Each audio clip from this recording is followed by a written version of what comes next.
Sisterhood Society podcast, where three sisters talk life, food, fashion, kids, and everything in between. Become part of our sisterhood where everyone is welcome at our table.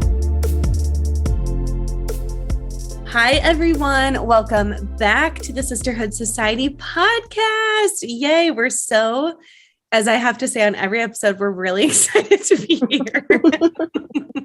Because we are. And we have quite possibly the most special guest ever, which is my Sara is our special guest for the day, which we will get into a intro of Sara in a second.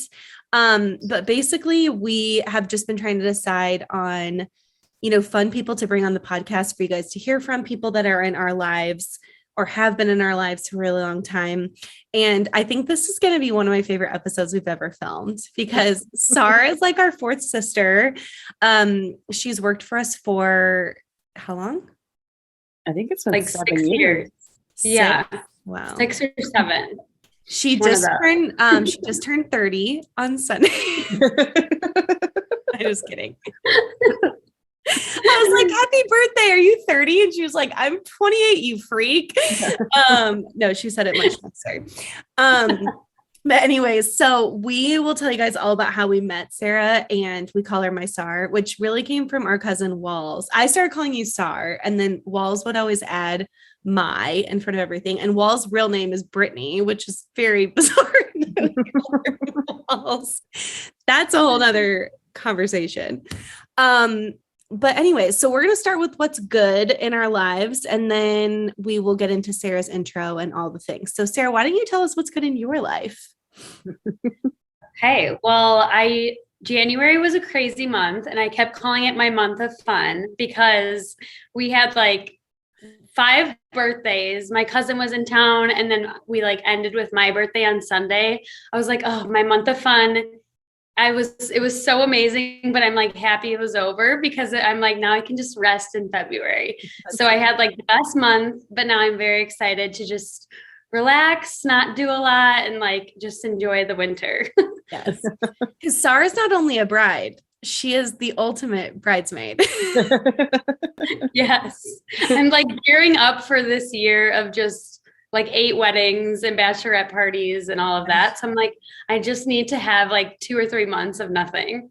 You have 8 weddings this year, and you had 6 last year. I had I think 7 last year, and then we have 8 this year, and then ours. So I would literally be like, you guys, I don't really feel like going to anymore. So I'll just go to mine and I'll see you there. It's not that she has 7 weddings to go to. She's in all of them. Yes. So last year and this year, not only does she attend them, but she's in them. So it's very busy. You know what that says about you though, Sar? That you have some real charisma, because that means that you're such a good friend that everyone wants you in their wedding. And that speaks volumes about your character. So I think that just, if everybody wants you in their wedding, it just means you're such a good friend to so many. Yes, it's very fun. And I love quality time. So I actually love all of the moments with everyone. Yes. So, but I don't know, maybe ask me after this year. I might change my mind. Poor Sarah's gonna be broke. I'm very excited for this. I have to say, the older I get, the less I enjoy. Well, let me take a second. I'm going to love going to yours. You're wait, I'm sorry. No, I'm going to be so excited to go to yours. But what I was going to say is, I feel like the older you get, the more you go to weddings of people that are not your inner circle, because it's your friend's younger sister or something. I don't know. I'm just making up a stupid example. Or you mean your friend's younger sister who just recently got married that you went to? No, that wedding wasn't. Okay, you better. I actually really enjoyed that one. I'm trying to think I was trying to think of a weird example of extended or you know what I'm trying to say?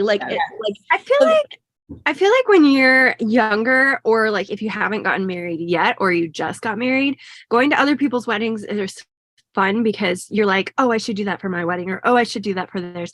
Whereas when you get older, what makes them fun is just seeing the union between the two people. You don't really care about the details of the wedding anymore, like you used to, I should say. I will say the closer I am to the couple, the more excited I am. Like I'm going to be so pumped for yours. I'm going to try to steal the show. No, I'm just kidding. I'm going to try to make a speech. What if I just came over and stole the mic from JC or something? Honestly, your speech would be so good because you guys are so good at words of affirmation. So I'd probably be fine with it. Oh, that'd be so funny. I'm like, excuse me, Christina, it's my turn. Anyways, but I was going to say, I actually will really enjoy yours because I feel like it's going to be such a special day and we've known you for so long. And there's like fewer people in my life that know like the inner workings of like work and personal. And you were obviously one of them. And like Libby, obviously who works for us is as well.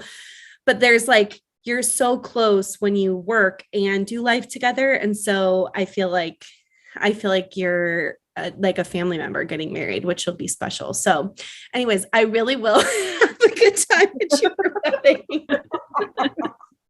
Sorry. No, I know you will. Okay. I think it's fun when you're like, it's harder when you have kids and stuff and have to like figure out all the logistics of going to a wedding. But I feel like for our age, it's like right now it's like our social events. So it's fun and something to do. Yeah, that's so true. Well, I'm glad your month of fun is over. So that you can just sit and I enjoy. loved it. It was my high, but also my high being done with it. Right. That's nice. Yeah. Okay, wait, what's your good? My good is that it has been sunny here the last few days, and I have gotten so much joy from it because our winter season is just like 6 months of cloud cover, and it just really puts a damper on one's mental health. Also, another thing that has been really fun is I've been prepping our Patreon for the launch. So by the time they hear this, it will be launched. It'll be the day, right? It'll be the day. And it's been really fun. Like our content, I gotta say, it's been really fun. Yeah. Our content is good. I will say too, I think we're going to do a live. Well, I guess you guys will have already seen it. So this isn't even worth saying, but we're going to do like an announcement live tomorrow of saying what it is, like what we've been teasing and just kind of like what the Patreon is. But if you would like to join the Patreon, since it's the day that it launches, there's 2 different tiers. There's a basic package and then the deluxe or the VIP package. And the basic is going to give you 5 episodes a month of extra content. So it could be like tutorials, recipes, behind the scenes vlogs, et cetera, et cetera. And then the deluxe is at least 10 pieces of content, but we're going to over deliver most of the time on that. We've already talked about like how we want to give so much extra bonus content to the top tier. And I know that this is going to sound really, really weird when I'm talking about the Patreon, but I get this message so much where people have like said, you know, I love your clothes, but I don't have any need to shop, or like, I love supporting you girls, but I don't have $45 to buy a sweatshirt, whatever the question is. So this is like a cool way that's a lot less expensive than buying clothes, that you can be part of the Royal and Reese community. That's a smaller expense. And also like, you're basically like building community within the Patreon. So it's going to be a very interactive experience. And obviously it's under $20. So there's 2 different price points, obviously 2 different content levels. But if you love Royal and Reese and you're not a big shopper, or you're not like interested in the product offering, but you love like the community, this is a cool place where you can like still support the brand, because obviously the Patreon is going to be like a huge part of what we do going forward for the podcast and just our brand. And this is something I feel like we're so excited about to like pour so much of our like time and energy into. Like we're each taking time out of every single workday to film content. So I'm actually filming 2 things today. I filmed 1 yesterday. And it's like, if we had a personal YouTube channel, this is basically what it would be. But it's like all the inner workings of our lives that we will not show on other socials. 1, because we want it to be a tight-knit community. And 2, I probably wouldn't show myself like crying at the doctor's office on my personal social. You know what I mean? Like maybe I would, but not the inner workings of me, like giving myself shots and like all the stuff that we're sharing with the IVF journey. So anyways, I'm But we're like, all really excited about it. But I kind of feel like that was the whole point with the Patreon. It's not like just be like, oh, here's content. It's more so like, let's do life together and like, let's do it in like a safe space. Because I feel like, Instagram and Facebook, they have the algorithm interference and like all this stuff. Like, that I just feel like even the people that are in VIP don't see notifications and things like that. And even then we have to like show you guys what's going live because you're in there to see clothes. And so this is a little bit different of a format and a platform where we can actually like do life as opposed to just like showing you clothes or I don't know, like promoting a collection. It's more so like, here's what we're going through and you can come alongside us and us with you. Right. So I'm really excited about the community aspect. That's the whole point of it. We used to be like our slogan, not used to be, it still is.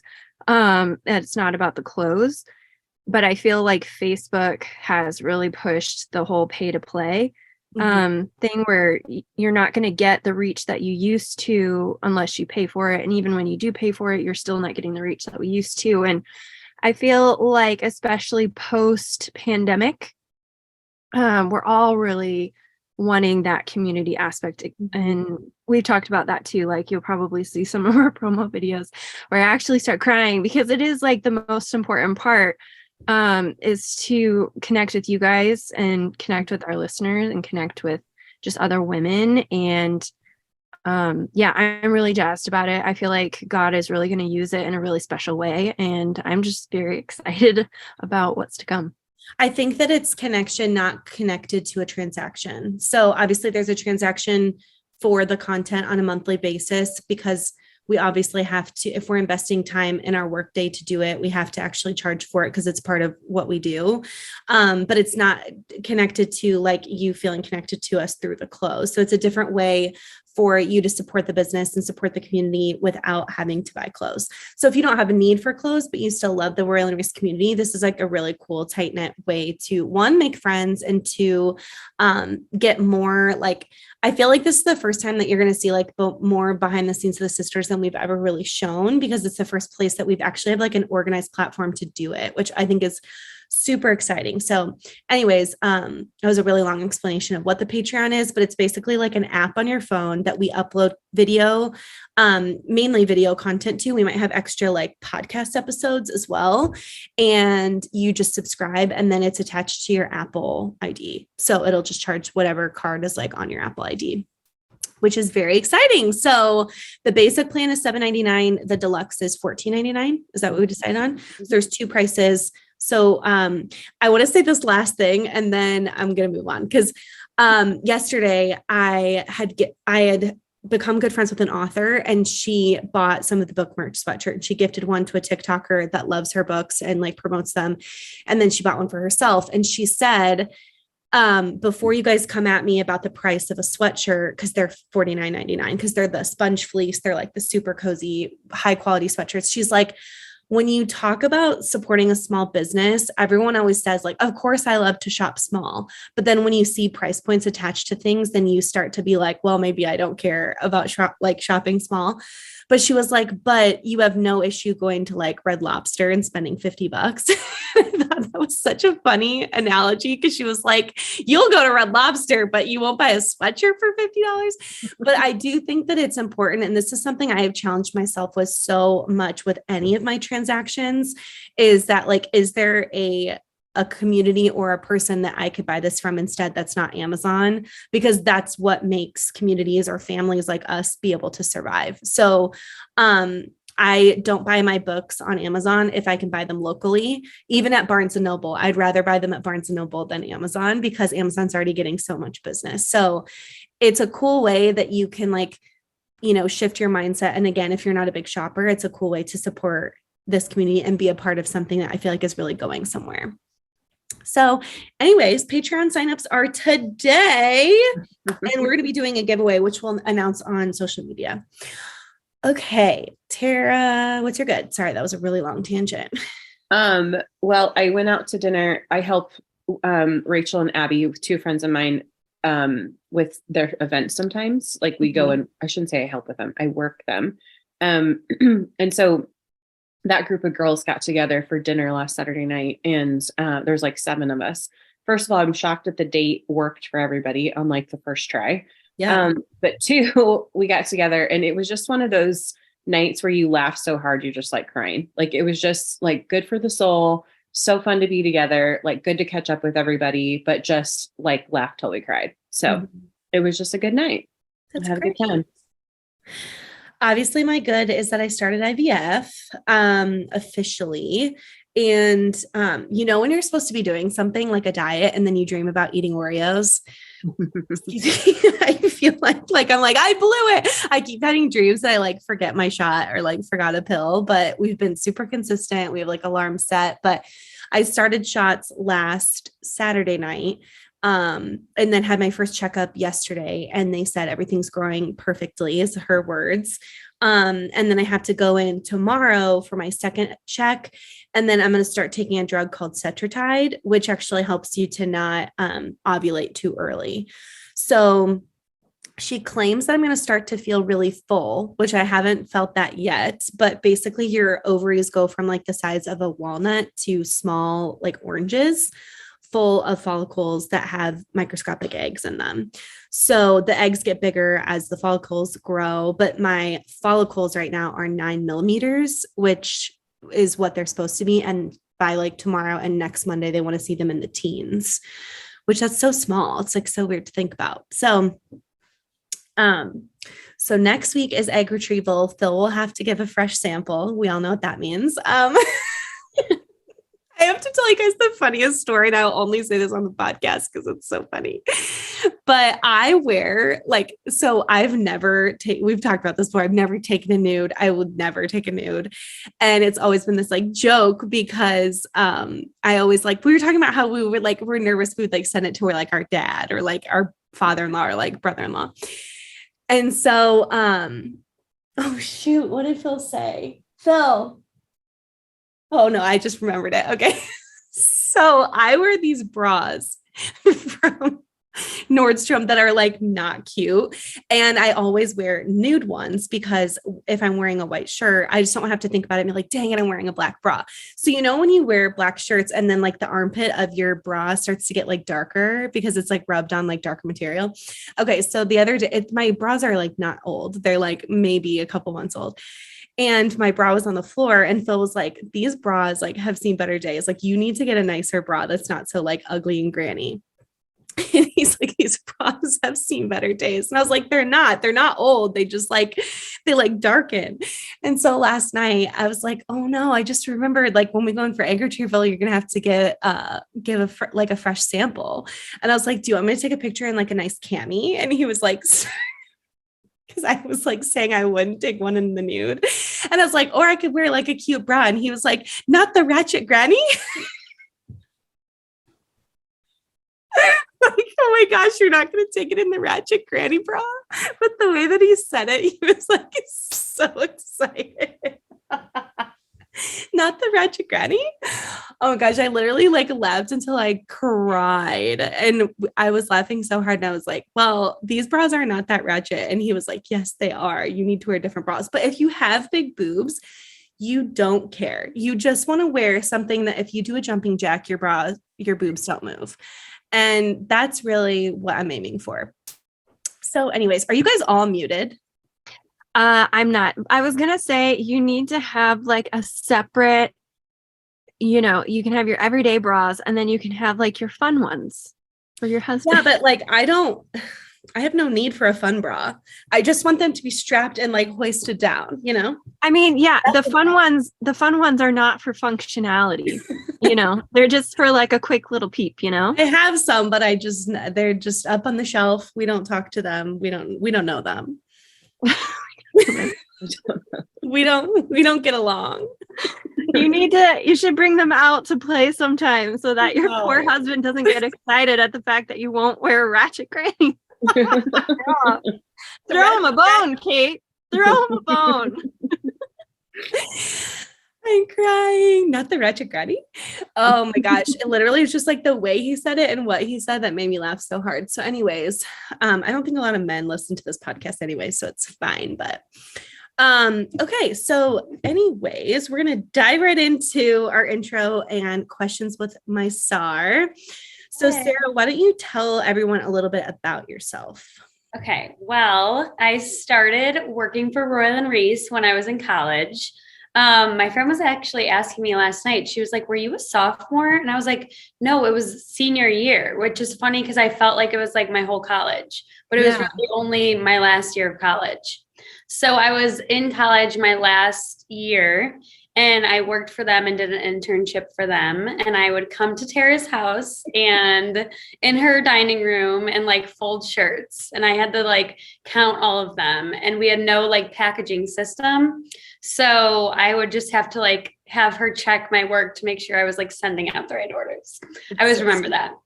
And then they hired me part-time my second part of senior year. And then I went full-time with them in like May or June of that year. And then I've been with them ever since. It'll be like almost 6 years full-time this summer, which is really crazy. Was it 2017 that we hired you full-time? Yes, because I was graduating. I graduated college and then I went full-time, and I think so did Taryn Witt around the same time. Yeah. So yes, but anyways, that's kind of like where I started with Royal and Reese, but I went to Illinois State for fashion and business. And that's kind of how I got involved with interning and stuff. I remember reaching out to one of my teachers and saying like, seeing if there's any internship opportunities in Normal. And she had given me your guys' contact information. I remember Kate interviewed me. Okay, I was just thinking about this the other day, like when we were talking about having you on the podcast, and I was like, what made you feel comfortable with a fashion brand that was housed out of my dining room? Like, was there any pause to that, like that you were coming to someone's house? I don't think so, which is kind of crazy. Like that, I just was like, oh, I remember I told my parents, I was like, I needed a car because I had to drive. But like, other than that, I didn't even think twice about it being at a house, which is kind of weird. Mm-hmm. Like that I wasn't concerned at all. So far we have learned that Sar has no self-preservation skills.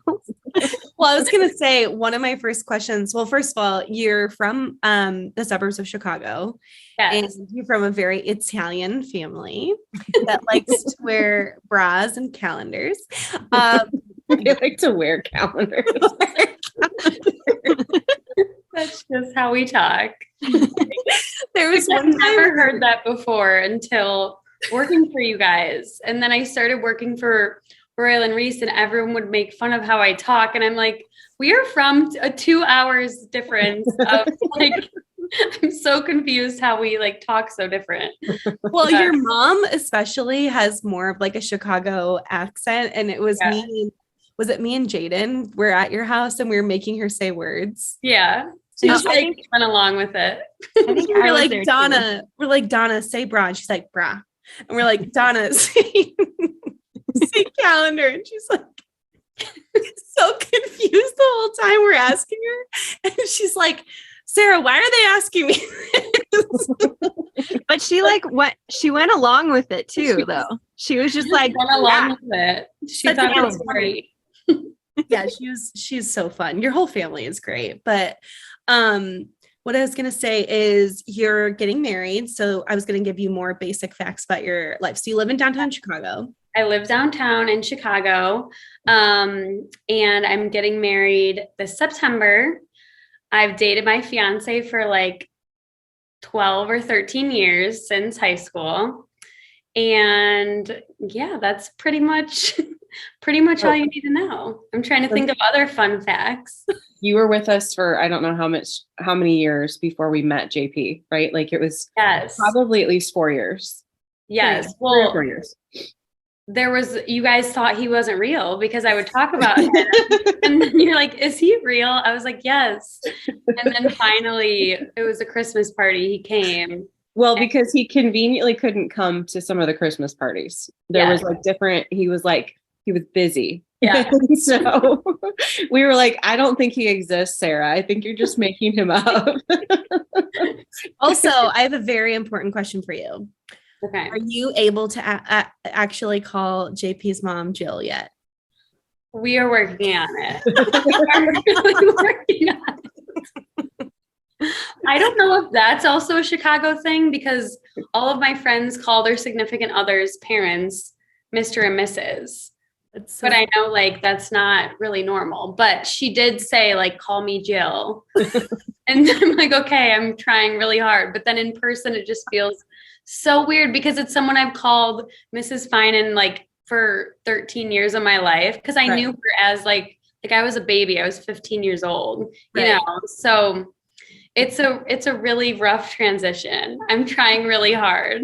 I was gonna say, I feel like with aunts and uncles too, like it was that weird transition when you're getting into college where like you can drop the word aunt. When Tara's kids dropped it after like 2 years old, I'm like, call me Auntie Kate. It's not just Kate. You don't get to call me Kate.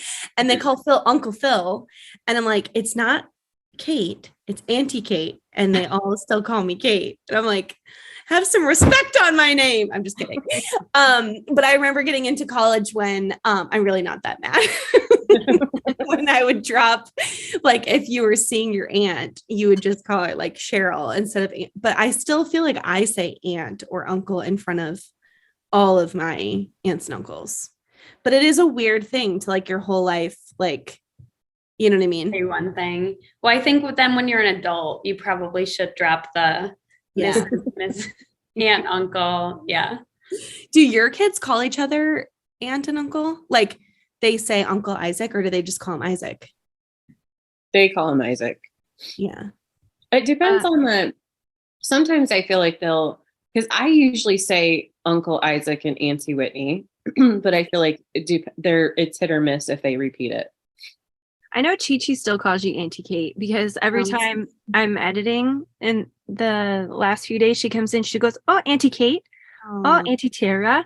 Like she keeps the auntie part, but I don't know if I don't think the boys still do that. I think it's because it's my favorite title, so I want them to call me Auntie instead of just Kate. I wonder if it's because they hear you guys on the phone so much, right? And it's Kate, like you guys calling each other Kate.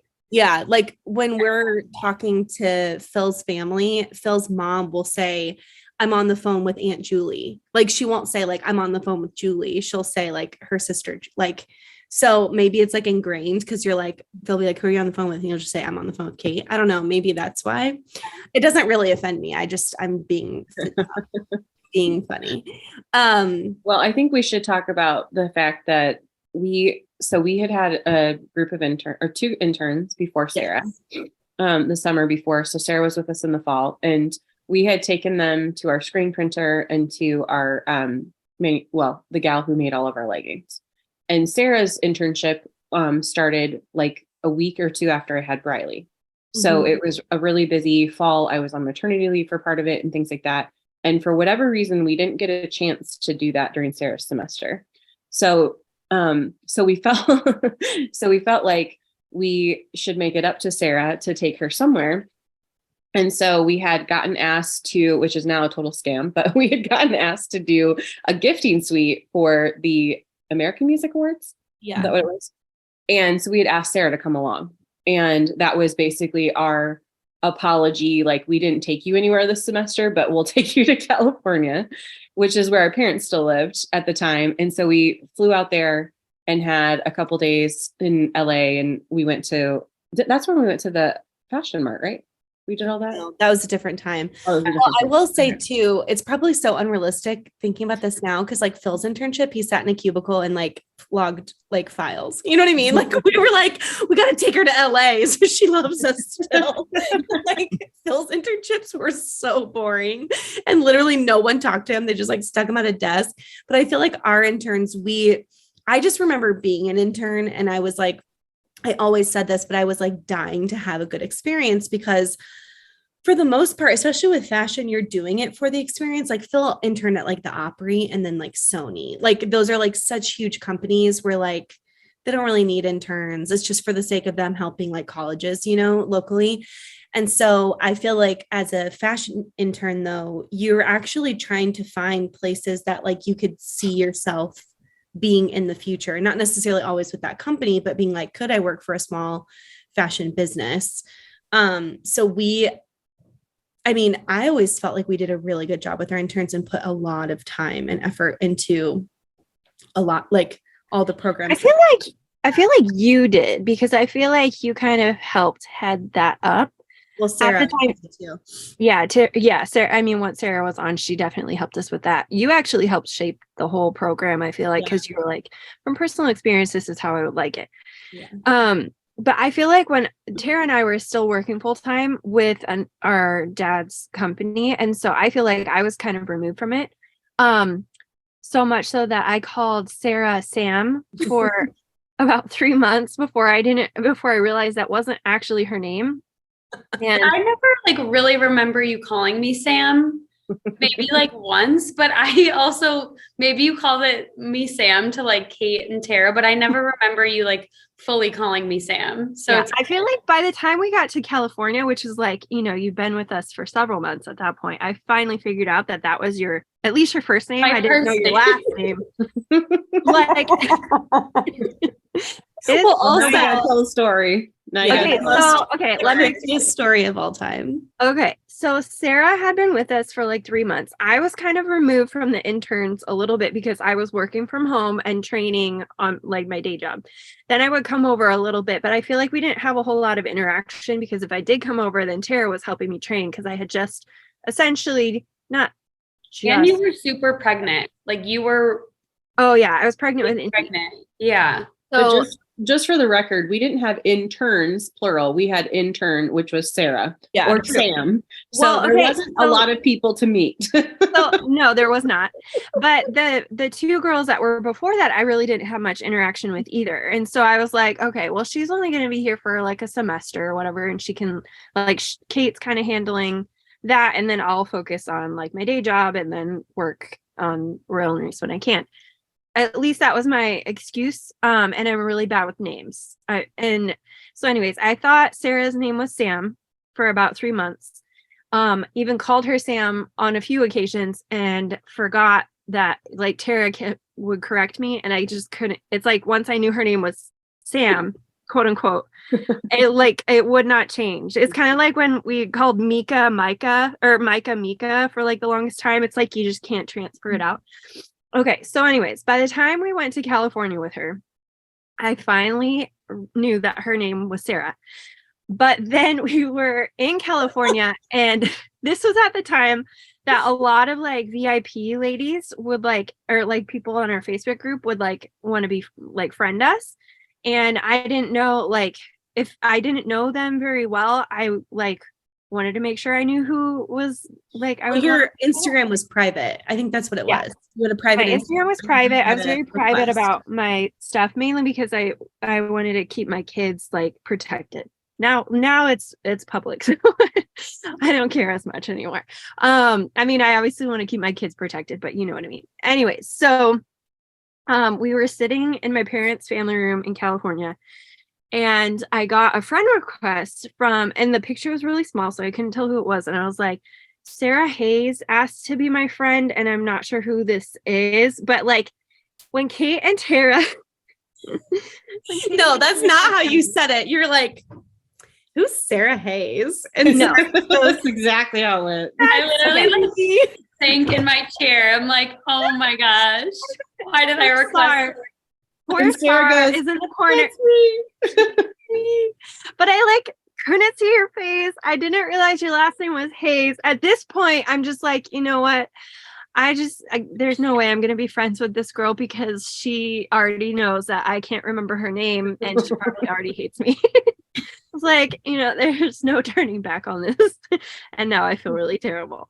That was actually such a fun trip because our cousin Tammy was on it too. So it was all of us and Tammy, and our dad helped us like stuff packets the night before. Remember, we were up super late. Yeah.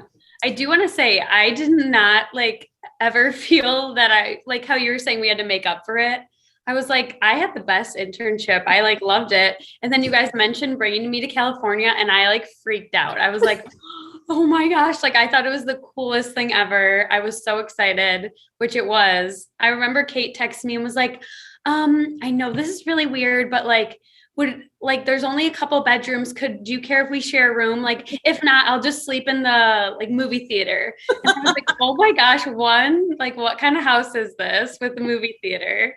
And two, like, of course, like I also feel like me and Kate talked every day. So I felt very close, even though we had never met. Had we ever met before? We had, yeah. I feel like you and I had spent a decent amount of time together up until this point, because I felt really passionate about taking you. One, I knew you would be a really big help. And two, I was like, this is such a cool experience for an intern. Yeah. And at this point, we already really loved you. And we were like, if we were going to hire anybody, it would be Sara. And so we were like, maybe we can convince her if we take her to well, that's what I was going to say, is that I specifically remember having a conversation in Whit's minivan, because back then we didn't have offices. So if we needed to have conversations with people, we sat in the car. Yeah. And we had like, well, that was later. There was like a lot of interns at some point, or employees. And if we didn't have like a conference room or offices, so if we had to have like a fight, or like we needed to like promote someone, we'd go to the garage. Here's old garage, or her garage currently, or we would go into someone's car. But Sara was looking at getting hired by Von Maur. That's right. And we didn't want to lose Sara, because we knew at that point that we for sure wanted to keep her. And if it was feasible, by the time she was graduated, we really wanted to try as much as possible to keep Sara and steal her from Von Maur. And so our whole point angle was that we took you to California and you won't have to wear pantyhose. Yes. We kept saying, this is a pantyhose-less job. So funny. Right. Okay. I actually have some specific questions. We kind of answered the first one, but what was your like true first impression? I'm trying to think. Like at first I was like, because I'm trying to think of my true first impression, because I don't know if I like had a true first impression, but I remember being like, wow, this is so cool that these three sisters like are doing this together and like started it kind of like from scratch. Like I had never seen it done from that like level. So I just remember being super invested right away, even though like I feel like Tara and Whit were working other jobs. So it was like kind of like, come in, tell me like the rundown, and then like they were back to their jobs. So I was like by myself a lot of time working on like packaging orders or doing little things. But I just remember learning so much from like everything I was overhearing. Like I was like, even though I was only like folding kids' leggings, like I remember being like, wow, I learned so much. And then you guys made me feel like so loved right away that I was like, wow, it like makes you want to work harder. Like I remember that was like my first impression of like a job that like really cares about people. Cause I'd had like millions of little jobs before, but never like one where I felt so invested right away. Like, I feel like you guys treated me so well right away that I was like, wow, it made me want to like work harder and like put everything into it, you know? So, and then I felt like very invested in just the business itself. So I feel like that was my first impression. And just, I was like, wow, Tara just had a baby and the baby has not made one peep. And I also was like, I need to hold that baby at some point in this internship. Like, I was like, where is this mysterious baby? It hasn't cried. And I'm not going to like go in the other room and look at Briley. It was Briley at the time. But I remember those were my first impressions of like the internship in general. She was a very good sleeper. She was so quiet. Like, I remember being like, she was born 2 weeks ago and it like never cries or anything. So she was a very by chill the time baby. by the time we had promoted you, or not promoted, I'm sorry, by the time we had offered you a job, your role, because I want to talk about like what your roles have been. Your role was essentially we joked about it, but Tara's like, Sara is not your bitch, Kate. She's like your assistant. Because I like didn't know how to like relinquish control. And so I just remember like not knowing, because I'd done everything on my own for so long, like knowing how to like give up things to you. And so I was like making you do like really weird small tasks. And Tara was like, give Sara more responsibility and like loosen the ropes. But you were basically like my right-hand person when it came to like sales, marketing, and all the things. And honestly, you really helped me grow and shape the Facebook group, which is still currently like our main source of not only like sales, but just like community and where majority of our customers like reside.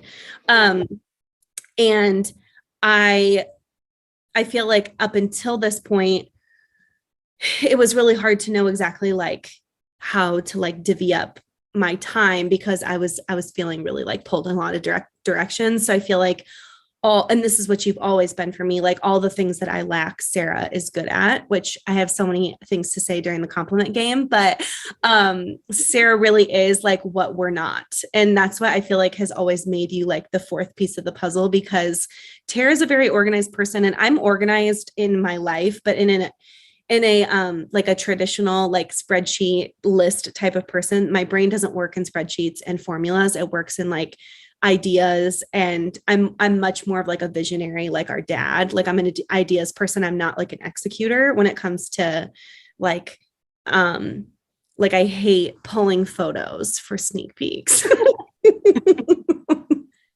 I hate organizing collections. I hate putting things in spreadsheets. Like when you guys ask me to do that, I'm just like, my eyes feel like they're glazing over and I suddenly can't hear anything. It's just like a buzzing noise is happening.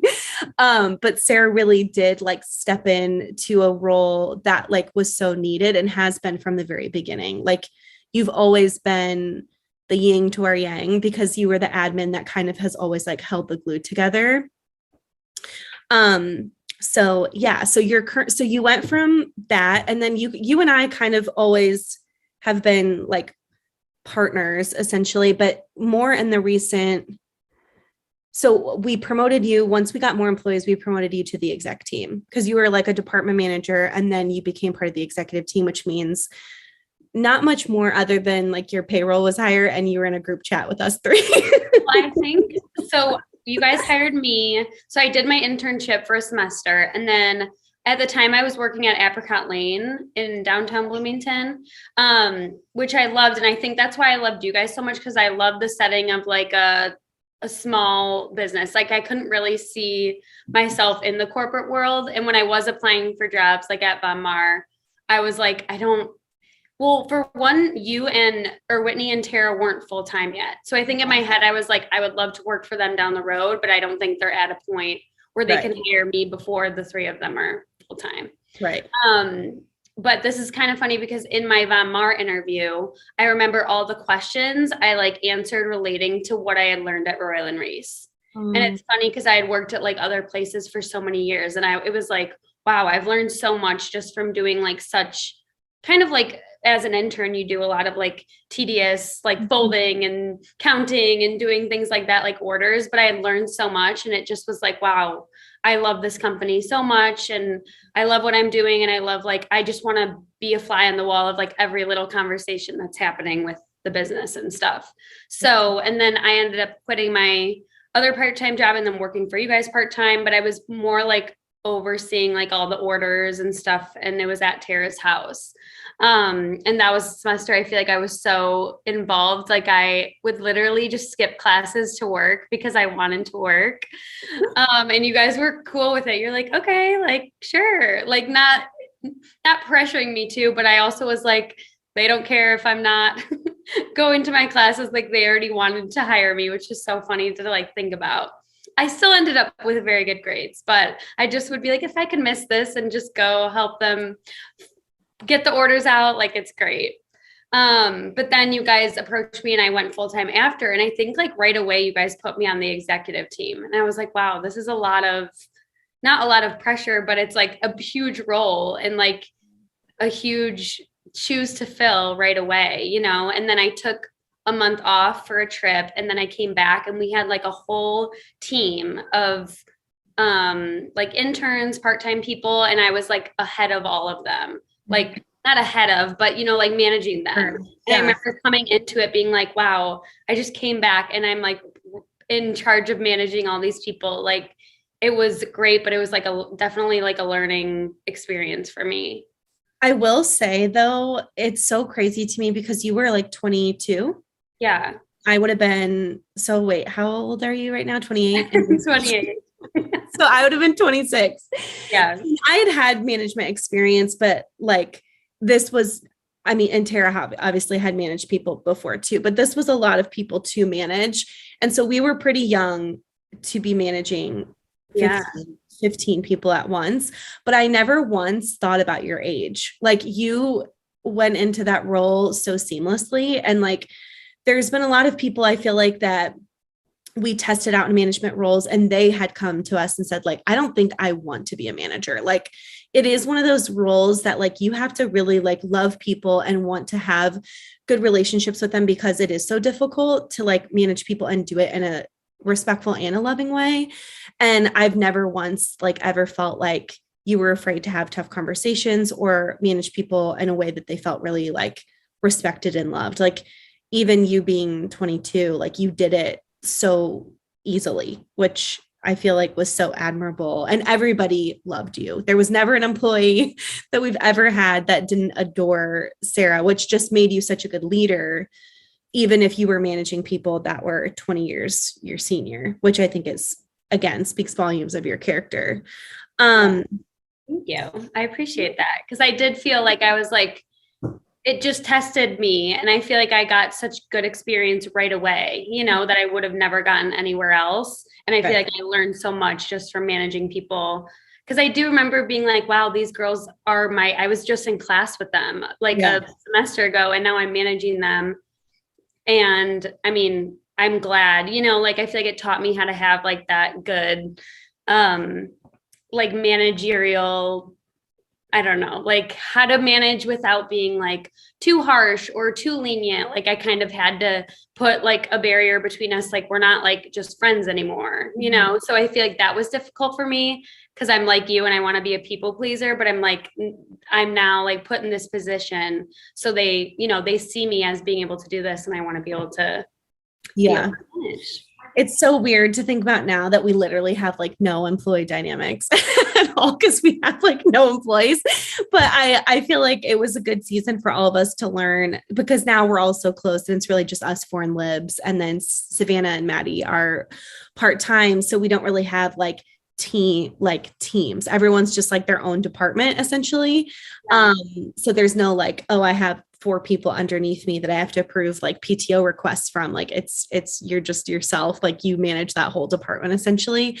And there's things I miss about having more people and then things I obviously don't. I think it's harder with more people. I feel like my biggest struggle as a leader is that I always fought for my employees over my family. And I feel like I so wanted to do right by people that we sacrificed so much for our family and myself, like not just my sisters, but like my personal family with me and Phil, like how much time, energy, and money I spent to make other people that worked for me feel like appreciated and loved. Like I'll never get that back, obviously, which I don't regret any of it because I loved who was on my team. But I feel like I think the one thing about being an owner is like no one ever realizes what it takes or like how much those relationships will mean to me for forever, even if the job didn't leave an impact on that. Like, does that make sense? I was going to say like the fact that we poured a lot into those people and like naturally like going through the pandemic and stuff, you get really, really close with them. Yeah. To the point that like when we did have to let go of them, I'm still grieving those losses, but I feel like they have moved on. Yeah. Which I wish I should totally hope they do. But like for us, it was more personal than probably what it was for them. Yeah. And it took a lot away from our family. And then there was a lot that we probably should have done different leading up until that point, but we didn't want to because we wanted to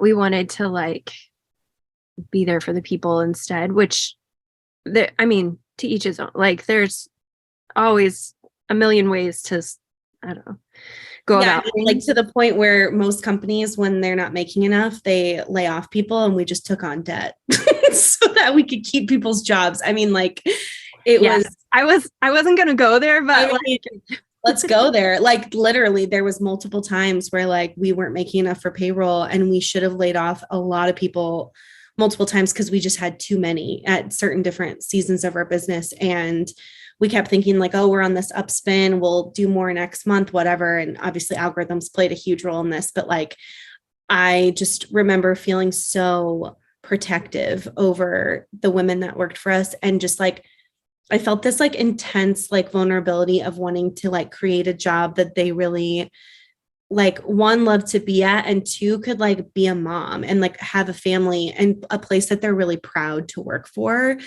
And I was like, I would do anything to protect what we have because we had such a special team. Like, not only I feel like the Lord really gave us like such special employees.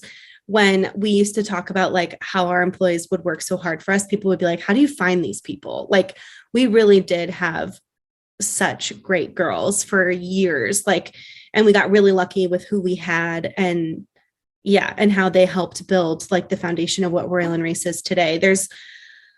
I agree with Whitney. There's some that like I think about almost daily. No, for real. I still mourn that. I mean, some of them I still talk to, obviously, but there's some like when I see them on social media, my heart aches. Yeah.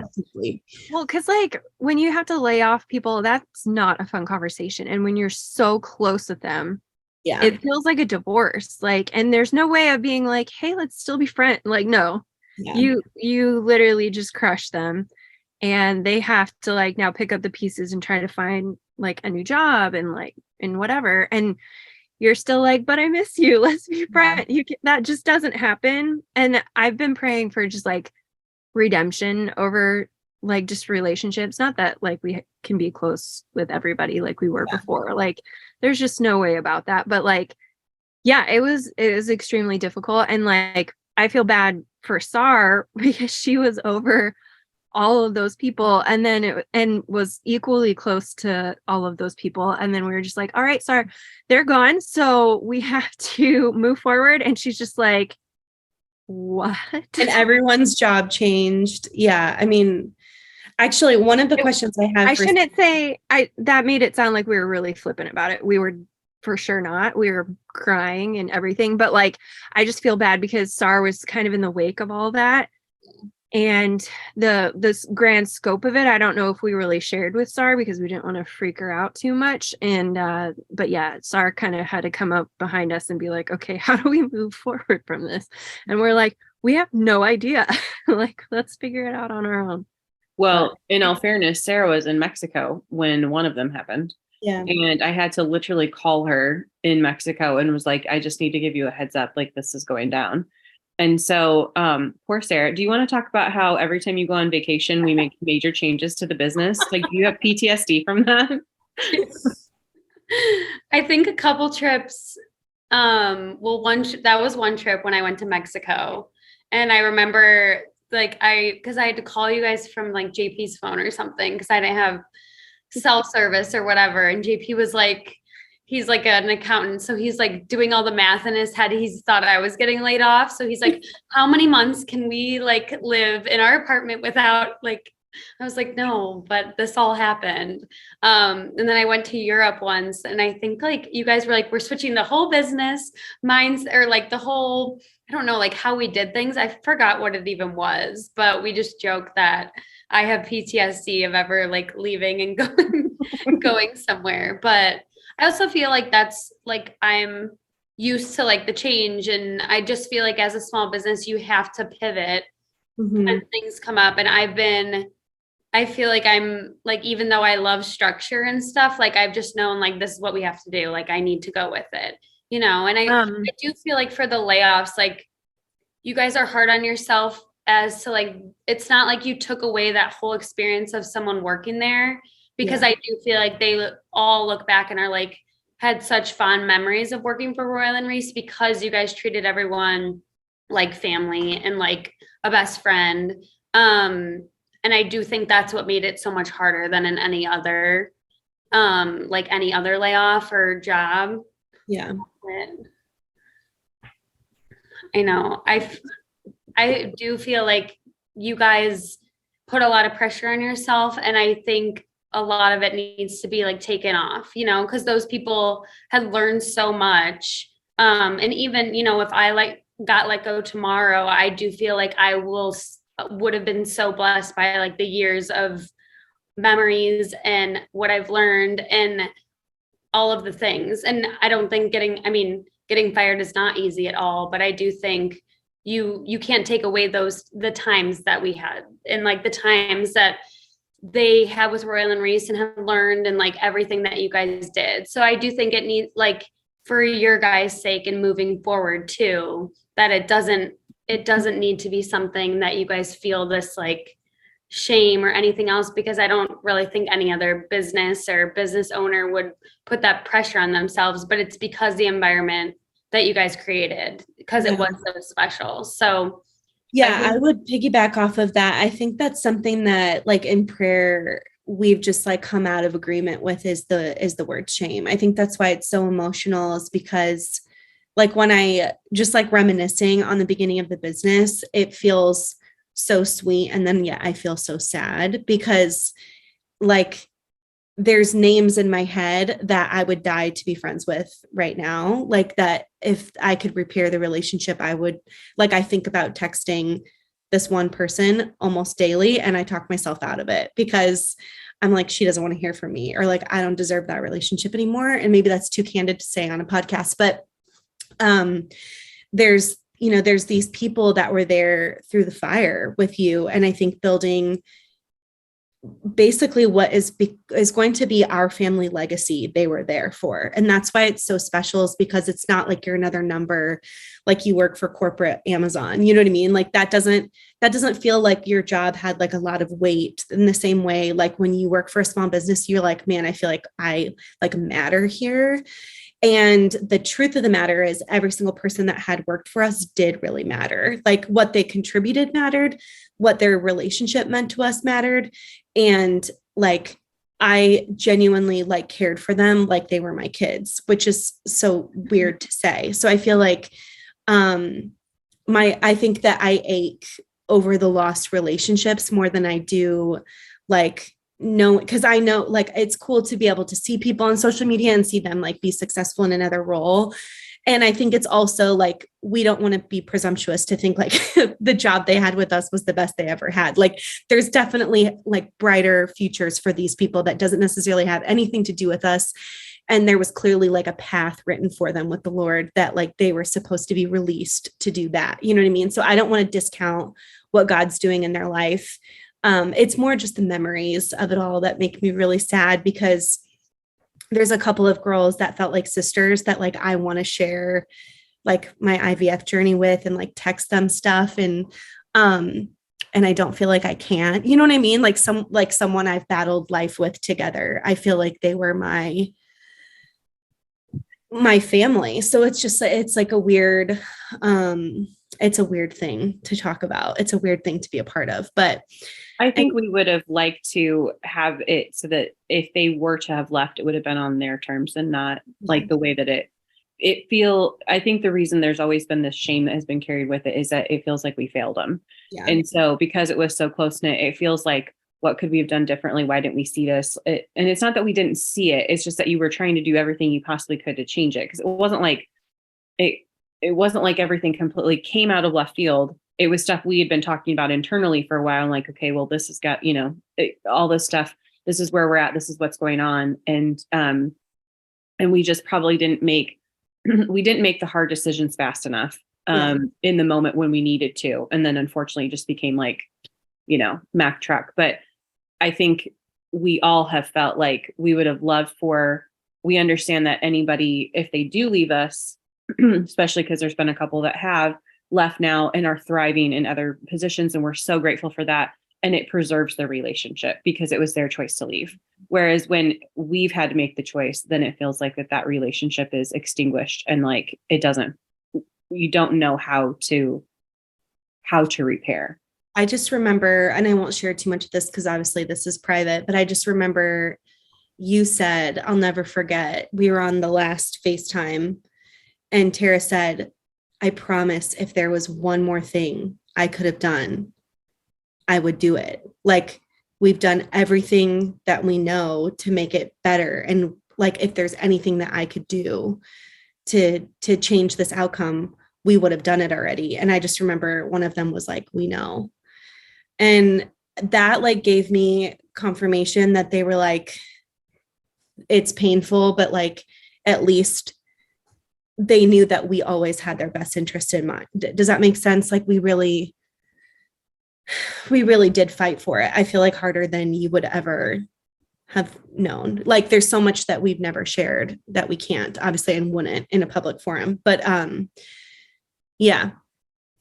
Anyways, it's a hard thing to be a part of the inner workings of a company and like in your position, because you obviously have to support whatever decisions we make, but it comes with broken relationships for you too, I think is what I'm getting at, because those relationships were just as special to you because you worked so closely with those girls that we did. And so it makes it even ickier probably for you, because you're like, my allegiance currently is my role is still with the girls. So you can't like, you know, feel like you're swinging into camps. But I think that's something you've done gracefully as well. Like you've handled those relationships and friendships with a lot of grace, even currently, which is sweet. No, it was definitely really hard. Like, I feel like in Mexico, I just was like, what am I coming back to? Like, how do we come back from this? But I don't think I ever was like, we're not going to come back from this. I think it just was like where to go now type of thing. And obviously that was really hard. Like just knowing, you know, that a phase of the business was changing, and like that kind of like phase of everything was going to be different. And so I think that was something to come to terms with, because obviously I feel like anyone could say like they loved the work environment of Royal and Reese. All like, you know, I was there once a month with everyone and all of that. Yeah. But I think knowing, like, seeing like both sides and knowing like everyone thinks, unfortunately, I feel like everyone is thinking like about themselves, like how they feel. Like everyone knows like they're like, I got fired, and don't see the other side of it, where I feel like I really saw like both sides of it. And I do feel like everyone, I don't know, it's such a hard situation, but then I do feel like there aren't any, like, people aren't upset, you know, like it's like everyone like needed to move on from it, and just kind of knowing that things can be separate. Like I'm like, I could still cherish the relationship with that, but I still like work for Royal and Reese, and like understand the circumstances and see the business side of it, that I like knew that was the decision to be made, if that makes sense. Yeah. Like I feel like my brain, to cope with it, I had to be like, it needs to be kind of separate, and my job and like loyalty to you guys, and then like friendships like that. And even though it was super hard, I feel like I knew like, we're going to get through this. This is like for the next phase of Royal and Reese. Like I feel like there's always been different phases of the business. And like you said, like there's pros of having a ton of employees, and we're seeing it like having pros of just having a small team. Like it's been really nice and close knit. And I mean, obviously things are like a little easier in certain ways, but then other aspects of the business are harder. So yeah, I just think like I try to not put pressure on it or think about it. And I think it's easier for me than you guys, because I know it's been really hard for you guys to kind of like cope with it and kind of still go through it. But like I said, I feel like you guys need to take that pressure off you, because I don't think anyone's still like mourning it like that. And I think it's just easier said than done too. Well, I definitely don't think people are still mourning it. I think that we definitely need to let it go, because everyone has moved on, and they should have a long time ago. It's been a while since all of that's happened. But so yeah, we're just clearly saps and just love our people hard. Okay, so my next question will go to something a little bit more happy and exciting. What's one of your favorite memories with the business, or if you can think of like two? I'm trying to think. I feel like I have so many. Like obviously we went on a lot of cool trips, but I think that's like just an obvious answer, because we went to California that first time. We did a New York trip, and we went back to California another time. We actually went to New York and then the next week went to California. No, like the next day. But the other way around. We went to California first, and then we went to New York. And then we went to New York. Like it was just the craziest week, but it was amazing. Like it was just the best experience. But I feel like in general, like the memories that I loved were just us, like not about the goal, but like all getting together, rallying for a goal, like working hard towards like a big promotion or something fun like that. Like being at the office until we were like there probably till like 1 a.m. And then like hitting that goal. I just feel like it was like a huge team effort, like every single person that worked for us, our whole community, like coming together for like one big thing. I feel like I think of those moments and they were so special because of like all the hard work we put into it, our community, like all of that. Because I do feel like just the community aspect of Royal and Reese has been such a big part in like a lot of the memories that I have. Which I was thinking, like, I feel like that's why the Patreon will be so special because it's kind of like bringing back a lot of those things. Because I loved all the local events because we got to meet everyone and like put a face to the name when we were just talking to people on Facebook or Instagram, and you got to meet everyone. But I feel like the Patreon will kind of like put that back together and have everyone like on one community page. But I have so many fun memories. Like I just feel like you guys are family to me, and whether it's like being there when Tara had her babies, or you know, like being with your kids, or just like late nights working, like those memories I think of and feel so like fond of. Yeah. What about when Kate almost killed your dog? Stanley too. That was a good one. I think Kate still has the bruises on her butt to prove it. Gosh, we were going to the Chicago, what's it called? Market. Style Max. We're going to Style Max back in like 2019. And it was me with Sara, Alyssa. No, was Alyssa or was it Jaden? Jaden. Yeah. But you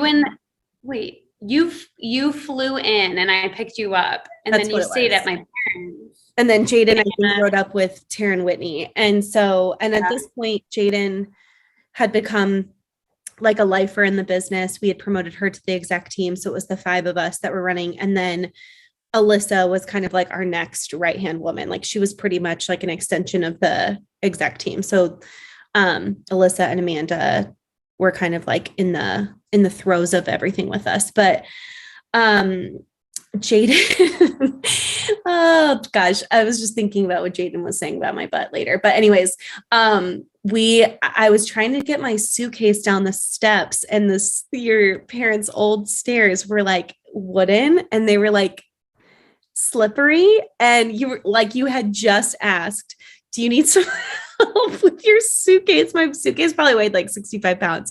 And I was like, no, I'm good. And as I'm saying good, I start to slip and I like missed a step, and I basically fell the entire staircase, like 3/4 of the way down.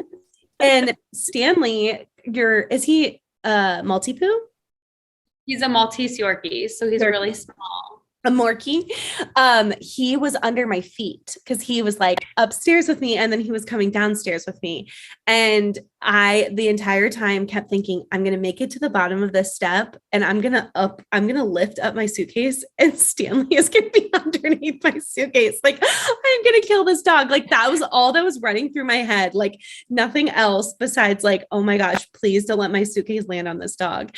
And so I ended up getting this really weird bruise across this, like the middle of my butt cheeks that looked like the exact shape of tanning goggles. Do you remember this? Yeah. To the point where I took a picture of it and like group chatted it to like all of us and Jaden, and was like, low key, my butt looks kind of good in this photo. And also, why does it look like I have tanning goggles across my crack? It was so weird. But I like bruised my tailbone so bad. But yeah, one of my favorite memories ever. Wait, so you had to explain that you didn't actually kill the dog. Oh yeah, Stanley lives. It was fine. Stanley lived. Stanley too is still alive and well, right? I do think those are some of my favorite memories of Kate's fall every month that I would come. She would just have an annual or a monthly fall, and they were pretty funny. One time she just slid through El Patron, or wait, what is it called? That's what I was gonna say. And El Portone. We went to El Portone before Silly Sisters. What was it called? Silly Sister promo or Silly Sister Stories. And it was like this really stupid promo we did, but it ended up being like a really funny day where we went to the dollar store and we got like a bunch of just like stuff. And if people placed an order, we would pick something out of this garbage bag or garbage bin full of weird stuff from the dollar store. And then I was on so much caffeine and I would make up an explanation of how this person could use whatever we had just pulled out of it. So me and Tara on this live for like 3 hours. But the night before I was so hyper, but I had gotten up to get more chips at El Portone and I slipped because they had like just mopped the floor. First of all, they should wait till customers go home before they mop.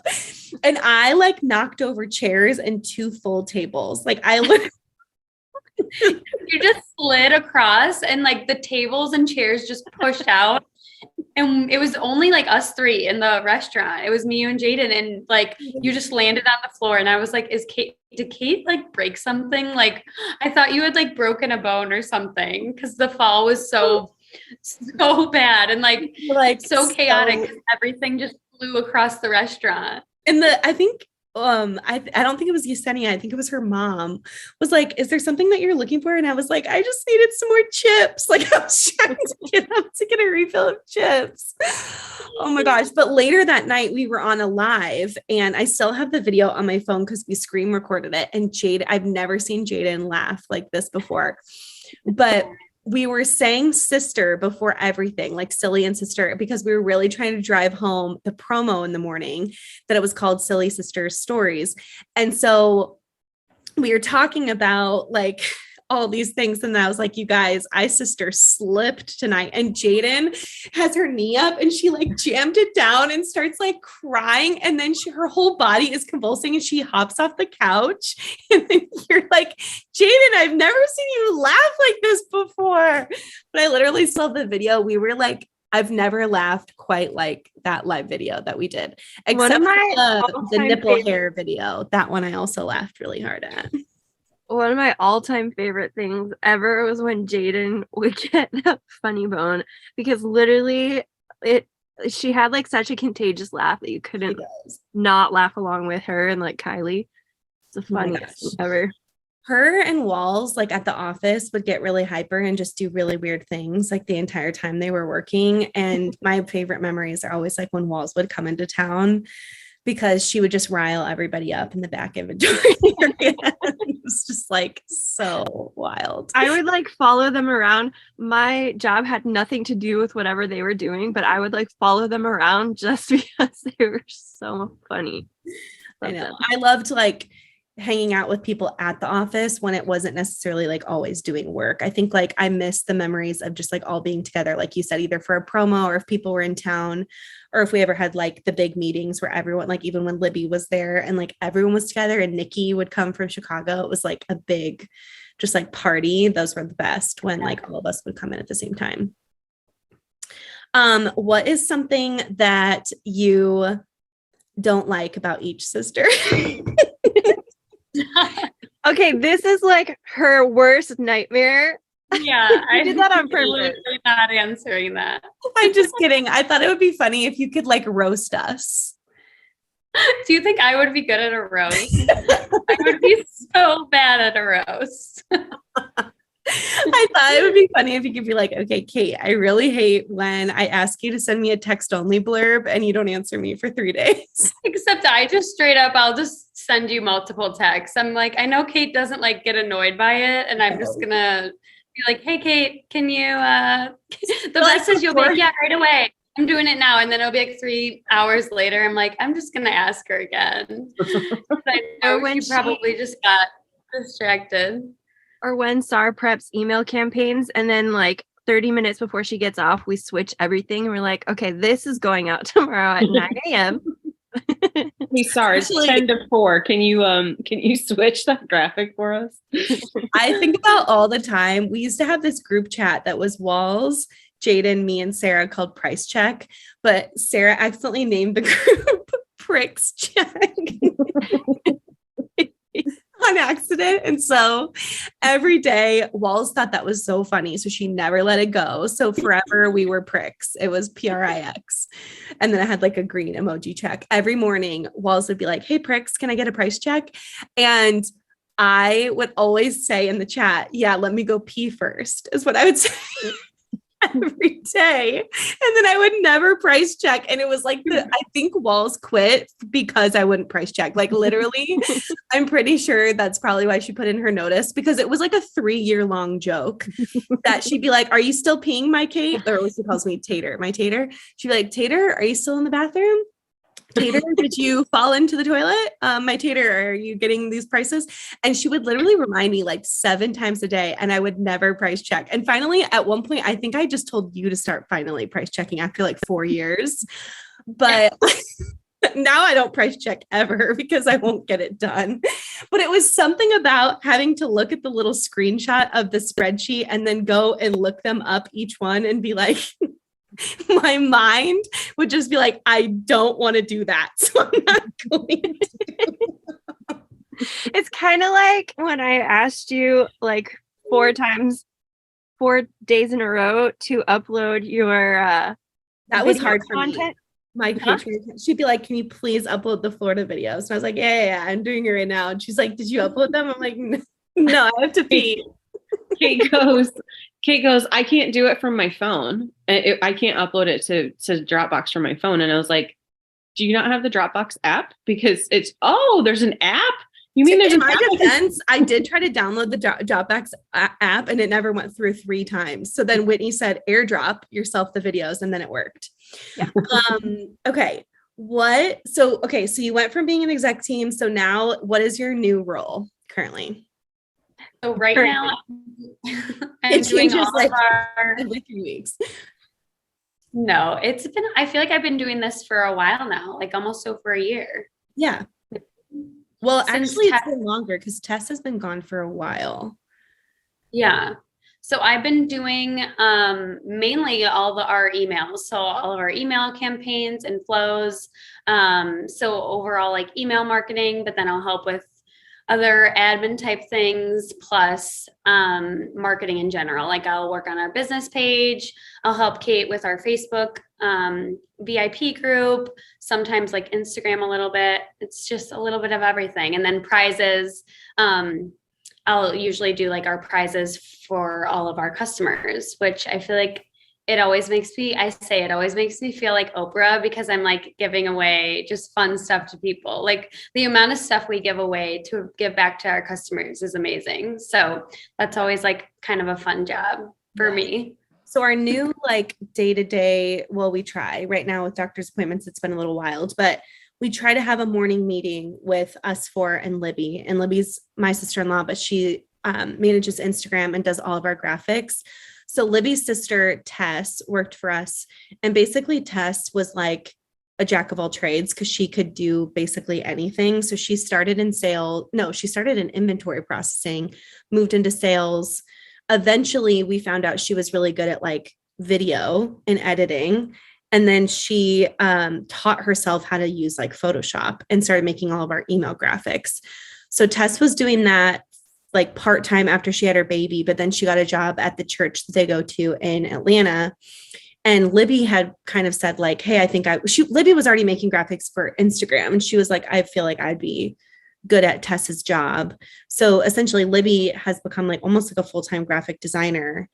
And Libby is incredibly gifted at graphics. Like I not that I was like surprised, because I know she's very creative, but it takes me so much like effort and mental like prep to think about how to put together a graphic. And when I make a graphic, it's very obvious. Like you'd be like, oh my gosh, it's so bad.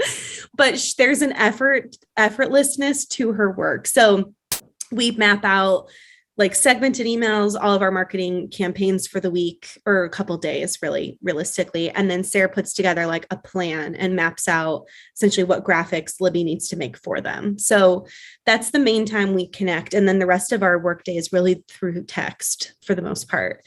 I feel like it helps us, our like daily meetings kind of help us like have a focus for which day and like what audience we want to target, what we want to push on social media, like all of that. And I feel like then we kind of all disperse and do like our own thing, which is, I feel like it's a good routine that we've been in. Yeah, I would agree. It feels the most organized we've been maybe ever. Well, Jaden kept us really organized, I will say. And Alyssa was incredibly organized as well. Okay. What I guess what I was going to say is, what makes you most excited about the future of Royal and Reese? I think just that, like, I've always said this, like, I'll always be your guy, like our number one fan, because I know that things evolve and things change and you guys are so like, you're able to just pivot. So I know like, maybe I don't know exactly what it'll be, but I know like it's going to be great no matter what. Because all the different phases of Royal and Reese have been really great, even the really hard times. I'm really excited about the podcast. Because one, it's just nice for me, even working from home. And when we were talking about community, like besides you guys and JP, like I could go days without talking to anyone. And I think just in this time where so many people are working from home, like it's so nice to have a, community and people to listen to. Like we have calls every day and I'll listen to the podcast and literally think I'm like on the phone with you guys. Like I'll forget.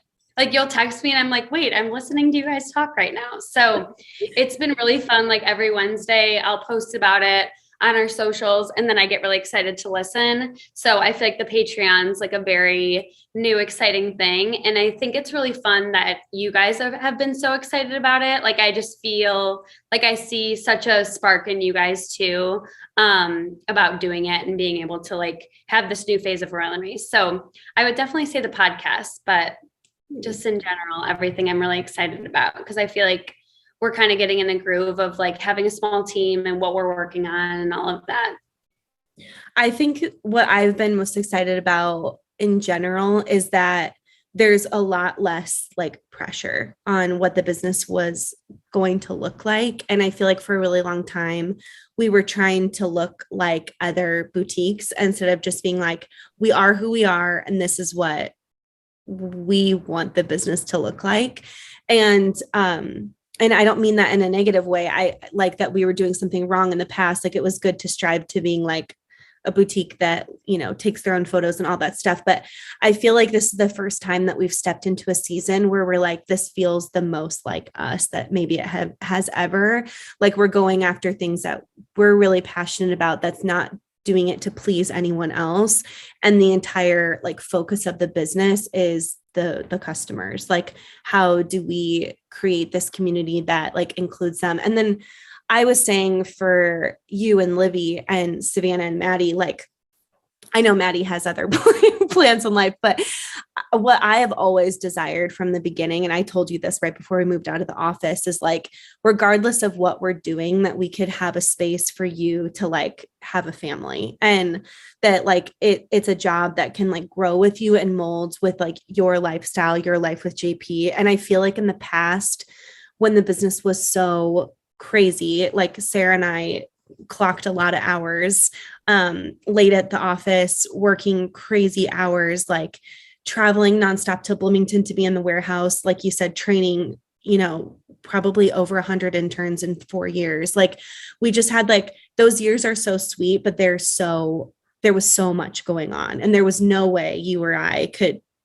have a family at that point. It really was like, it was unrealistic for that to look like something that there was no balance in my life. I didn't have any boundaries with anything because my time was the business. And I feel like this has been a really sweet season post-pandemic, that I feel like there's been like balance again for you, for us, for Libs. Like, I feel like all of us have like boundaries within work hours for the most part. Some seasons of that is harder, but and like giving you a life outside of work. Because I feel like when you're young, your priority is like, how do I pound the pavement so that I can get ahead? And the older you get, obviously you've created this like foundation of your work, but you want to spend time with, like, you want to have a fun month with your family and your friends and your people. So I feel like I like jokingly said to Sarah, I was like, if all this goes to shit, I'll just become a book talker and you can manage my emails and Taryn Whitney can help be my PR. Like, you're stuck with us for life. And Sarah's like, seriously though, you guys, like, even if Royal and Reese went under, like, just like, you can become influencers and like, we'll do it together and I'll still be your admin. So it's like, I'll be your assistant, become an influencer, and I'll be the assistant. I'll do all the stuff Kate hates to do. Yes. Like, answer my email, organize this calendar.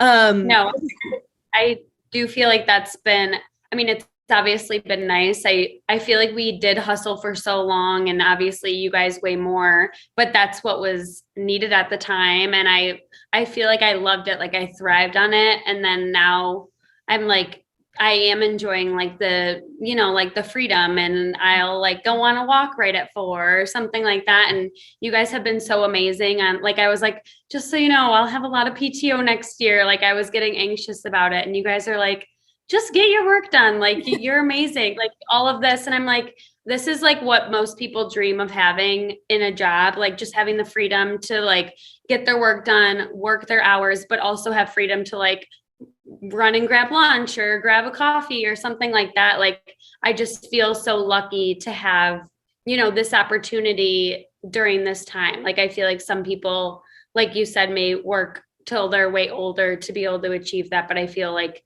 the spot we're in right now is really great. And yeah. I know there's obviously more on you guys, but I just want you to know that I'm appreciated a lot, because I just feel like it's been a good work-life balance and maybe something I like didn't know I needed before, you know? No, I love that. Okay, we're gonna end the episode with the compliment game, because I know it's been like an hour and 20 minutes. So Whitney, why don't you start for Sam? All right, so Sam, first of all, I'm glad you gave me another shot after I called you the wrong first and last name for about the first 6 months that we knew each other. And I feel like the first glimpse, I didn't really get to spend a whole lot of quality time with you until we did go to California. And like, I feel like the best thing that encompasses you as a person, like the best story, was in the middle of the night, Briley started crying, and literally Sara popped up out of a dead sleep and was still like half asleep. And mind you, Kate and her were sharing a bed in California that first trip. And she pops up and she goes, I must help them. Literally, she talked in her sleep and said, I must help them. Like, and that like speaks volumes, because like, who does that? You know, yeah. She's half asleep and she's in her brain, in her subconscious, she is wanting to help Tara with the baby in the middle of the night.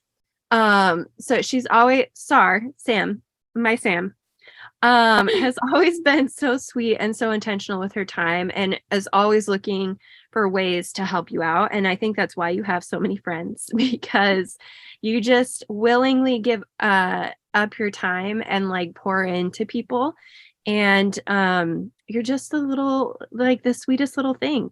I feel like Royal Reese for sure was like super blessed when you walked through Tara's front door, and we're really appreciative that going to an internship in someone's basement did not deter you. And like, literally the fact that you're still here after everything we've been through is a miracle and a testament to itself. And yeah, we just love you so much. You little squirt. So nice. You little squirt. Tara? Well, when I think of Sara, I feel like she is the epitome of loyal. Like, you have, you're loyal in your personal life, but you're also loyal in your professional life. And I guess I just think through like, I always think of how blessed we are that you decided to come on board with us and have been with us this whole entire time. we saw something in you literally day one. Like it was so obvious when you came to the house and started working for us that we were like, there's something different about her. The work ethic was like through the charts, and we could just tell there was something very special about you. And I feel like that there's some employees that you have good working relationships with, and then there's some that you just like consider family, and you were instantly, part of the Huber family. I mean, that's like something that we've always said. But when I think back, like I was thinking through how Brecken totally swindled you into a piñata for her birthday. And then like that, like, and then you're like, oh, I thought it came with candy. And then you had to go spend more money on candy to put inside of it. And I'm like, the fact that you were willing to like get our kids presents and like be part of not only our lives, but like our kids' lives. And Brecken has offered to be like a bridesmaid in your wedding. It just one. And she was just like, if Sarah needs a bridesmaid, or not a bridesmaid, I'm sorry, a flower girl. A bridesmaid. You could totally be a bridesmaid though too. She would be very much down for that. Eugenia's your bridesmaid. She's your girl. She's like, I could be a flower girl, but I could really be a bridesmaid if you need one. That's really funny. But I just look back on the last like 6 or 7 years with such fond memories, especially because since you were coming down once a month, you were always, you stayed with one of us. And so I feel like those are some of the extra times that are special, because not only, do we get to spend time at the office, but then there's like this time outside of the workplace that you just get to know people on such more of a personal level.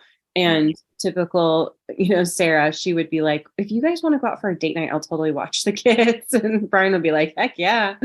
But so I just feel like overall, like you have such a sweet demeanor. You are so loyal. And we always say that you've like been our saving grace, because you love the details that all of us hate. So we're very appreciative to everything you brought to the table. And so yes, we're really glad that you didn't decide to wear pantyhose and go to Von Mar. Me too. Thank you. These are so nice. Well, I will end. I loved that Tammy was like, this is better than my funeral because I get to hear them. Like, yes. Well, I'm glad I get to go last, because I feel like Sarah has been my ride or die for now, like 7 years of my life. And I was saying all of my memories of this business include you, which I think is so special. Like all of my favorite pieces of what we've done and what we've accomplished, you've been there. And I don't really honestly realistically know if I would have been able to do it without you. I shouldn't say I don't know. I do know I wouldn't have been able to do it without you, because I feel like in times where I was feeling tired or worn out or overwhelmed, you were always the one to encourage me. And I feel like the thing that I admire about you so much is there was so many dark moments. There were so many high highs, but there were so many dark days. And there was a lot of information being presented to you that would have really scared a lot of people, that I feel like with a business that's growing as fast as we grew, that we went through a lot of like really hard moments where we were like, how are we going to get out of this? And you were always like, when us three were freaked, you were the one we're like, no, we're going to turn this around. And I just remember feeling really nervous to tell you and Libby about the last layoff, when we were going to go down to basically like us. And it was pretty much us. And I remember Libby's response was, let's effing go. Like, let's turn this around. It's going to be fine. And this was at the height of the pandemic and everything. And I just remember you were like, if it's good for the business, it's good for me. And there was so many moments where I was like crying to you or upset. And like you said, you encouraged me to be like, I just remember you said like, they know you love them. Hang on, I'm not going to cry. So I feel like there's things that you've said to me or that you've encouraged me with that have really stuck with me and have helped me because I feel like it's always fun to be there for the good times, but you've been there for both. And there's not a lot of people that probably would have wanted to stick it out for the dark like moments as well. And yet you've been there for literally all of it. And I think that speaks so highly that you really believe in what we're doing. And I think that when things get hard, it's so easy to question your purpose, and you need people around you to remind you, like, no, what you are doing is really special and it's worth like sticking it out for, because that's what you've done for us. Like, there's definitely been moments where we're like, maybe we suck at this. Like, maybe we should be done. And you're all like, no matter what we present to you, whether it's like crazy or a small thing, you're like, okay, great. Like, you're just always so excited, so supportive, like Tara said, so loyal, and you're always willing to make the changes necessary to help us to do it.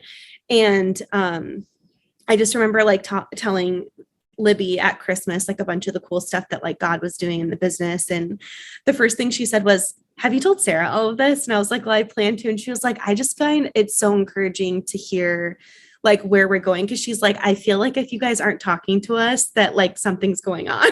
She's like, me and Sara always like, what's going on with the girls? Like, they're not telling us anything.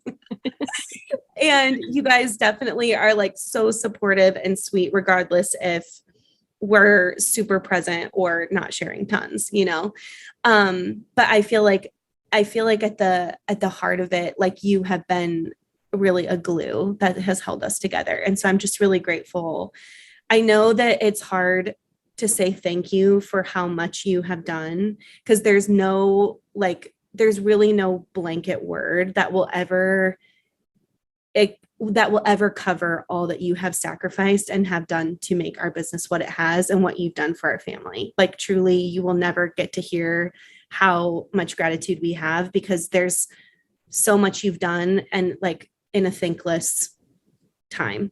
And whether you driving to Bloomington over 100 times and being there, watching the kids, being there. I mean, even you helping me babysit Tara's kids when she was in the hospital with Briar. Like, it's just like, you've literally been there for like our lowest lows and our highest highs. And I feel like that's what has bonded us so closely to you, and has made it like so grateful for the relationship, that it transcends the bonds of just like a work life relationship. So I've just, my dream has always been for like our relationship to continue to grow, and that we get to support you in a time where you get to become a mom, and you get to like start this family with JP, and that like we can essentially like mold your job so that you can have a future, one, that you really love, and two, that you get to be really present in your family, because you allowed the girls to get to do that in their kids' lives, which I think is so sweet. So thank you for all you've sown into us. Thank you for all you've sown into the business, into the lives that have crossed our paths, whether it's employees or customers. Like, to know you is to love you. And if people are watching this, I'm sure they feel so much warmth in their heart, because everyone loves Sara. Not just us. Everyone is on the other end of this being like, yes, we love her. And I know our customers miss you on lives, because you work from home now. So we're not at the warehouse, like trying stuff on. I get that all the time. Like, people are like, we miss Sara. I literally get messages. I'm like, they're so sweet that they like notice that I'm not like posting or as much or something. It's very sweet. Yeah. People are always like, where's Sara? I'm like, she's still here. She's just not on a video. But anyways, we truly, like I said, would never be able to say thank you enough. And I feel like, I feel really grateful, like Whitney said, that God brought you into our lives, and that we've gotten to do life alongside of you, because it's been a gift. So that was literally so nice. And you guys know I love words of affirmation. So that just like filled my cup so much. I'm going to be like feeling great for weeks. Oh, yay. I love it. Well, the first step in us supporting your future is going to be us having fun at your wedding. I don't know about Kate, but me and Whit for sure. I will be like over the top having a blast. So don't worry about it. I'll be on the dance floor, hopefully super pregnant at this point. Yeah. Because it's in September. Mm-hmm. Yes. Yeah. Kate shows up, and she just happens to be in like a bridesmaid dress, and like stands at the front and pretends she's a part of it. I was like, by the way, what are your colors again? I forgot. Okay. Cool. Blush? No, I'm just kidding. Well, no, I want you guys to know. They're like a dark, kind of like a blush, like a darker, like rosy color. Oh, yes. This is one thing we forgot to say. We just automatically assume Sara loves pink everything. It's not pink, do. it's blush. Mauve. Sorry, what you're gonna say? You want us to know what? That how much I love you guys. Like, I feel like I have had like 3 built-in older sisters the past 7 years, and I've just learned so much from you guys. And I love having your families and your kids as like part of my family. Like, I just love being around them. I literally miss them so much. It's really sad not coming to Bloomington every month, but just you 3 in general, I feel like have always just supported me too. And like, I don't know, always made me feel like special and loved. And I feel like it's just made me just love Royal and Reese and you guys so much more too, because of everything that you've put into me. So I tell you guys all the time, but thank you. I seriously, like, I think back on when I graduated and my brother was like, not everyone gets their dream job right out of college, Sarah. And I'm like, yeah, that's true. Like, I should But be, I did. but I did. Just thinking about that, but I love you guys and appreciate you guys so much. Well, you've always been our biggest cheerleader. And I would say the one thing that we appreciate about you, like Kate said, is that anytime we've made a change, which is a lot, and it's usually when you go on vacation, you're such a good sport about it. If you don't get your shorts in a knot, you're just like, okay, let's do this and let's jump in. And I think that that's something that we've been so appreciative for in a small business with so many pivots that we've had to make, that you are along for the ride. And from our perspective, that is one of the best things that we can ask for in employees, because it is a lot of change. And there is a lot of times that like the jobs that you were doing may not be the same ones you're going to be doing. And not everybody loves that, you know? And I think that you've been such a good sport, like hopping into places where roles needed to be filled, and sometimes maybe doing things that aren't always the most fun, at least for a season, until we have another way to be able to move you into something different. And so I think we're the most appreciative for you being like the total chameleon of the company, for sure. A lot. And I feel like you guys have, like, I've never heard of someone sitting me down and being like, okay, what's your dream job? What does it look like? We're going to try to make it happen. Like, I was like, what is happening right now? Like, you guys are the best. You're so sweet. We did ask like a good 15 people that one time. We were trying to do these like reviews. Do you remember that? Mm-hmm.